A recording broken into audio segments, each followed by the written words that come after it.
ഒരുപക്ഷെ ത്യാഗരാജന്റെ മകൻ പ്രശാന്തും സിനിമയിൽ അറിയപ്പെടുന്ന താരമായിരുന്നു. ഒരു കാലത്ത് വലിയ താരമായിരുന്നു. ഇപ്പോൾ സൈഡ് റോളുകളൊക്കെ ചെയ്യുന്നു. പക്ഷെ പലർക്കും അറിയില്ല വിക്രമും പ്രശാന്തും ഫസ്റ്റ് കസിൻസ് ആണെന്നുള്ള കാര്യവും പലർക്കും അറിയില്ല.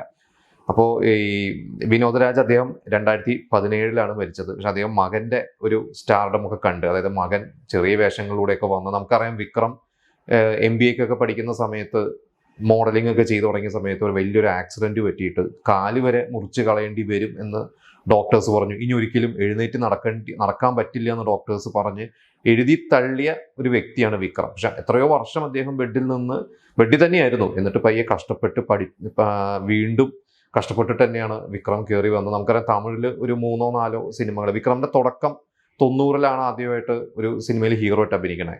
അതിനുശേഷം അന്നത്തെ ഒരു ടോപ്പ് ക്യാമറാമാനും ഡയറക്ടറായ PC ശ്രീരാമിന്റെ മീര എന്ന് പറയുന്ന ഒരു സിനിമയിൽ അഭിനയിച്ചു.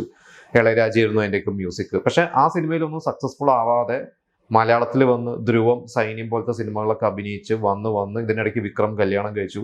അപ്പോഴൊന്നും വിക്രമിന് ഒരിക്കലും, ഒരു പക്ഷേ വിക്രം ഡിപ്രസ്ഡ് ആവാതെ നിന്നതിന് വിക്രമിന്റെ അച്ഛന്റെ ഭാഗത്തു നിന്നുള്ള ഒരു സപ്പോർട്ട് ഉണ്ടാവും. കാരണം അച്ഛൻ സ്ട്രഗിൾ ചെയ്തിട്ട് അവിടെ എത്താത്ത ആളാണ്. അപ്പൊ അച്ഛനും ഭയങ്കര ആഗ്രഹമായിരുന്നു മകൻ ഒരു വലിയ ലെവലിൽ എത്തണം, തനിക്ക് സാധിക്കാത്തത് മകനും സാധിക്കണമെന്ന് അച്ഛന് ഭയങ്കര ആഗ്രഹമായിരുന്നു. അങ്ങനെ നമ്മൾ അറിയാം, സേതു എന്ന് പറയുന്ന സിനിമയിലൂടെ വിക്രം ഒരു ഹീറോ ആയിട്ട് എസ്റ്റാബ്ലിഷ്ഡായി. അതിനുശേഷം പുറകെ വന്ന് ദിൽ, ജെമിനി, ധൂൾ, ഈ സിനിമയിലൊക്കെ വന്ന് പിന്നെ അന്യനൊക്കെ കഴിഞ്ഞപ്പോൾ വിക്രം വലിയൊരു സ്റ്റാറായി, നാഷണൽ അവാർഡ് വിന്നറായി. ഇതൊക്കെ ആ അച്ഛൻ കണ്ടതാണ്. അച്ഛൻ്റെ കൺമുമ്പിലാണ് വിക്രം വളർന്നത്.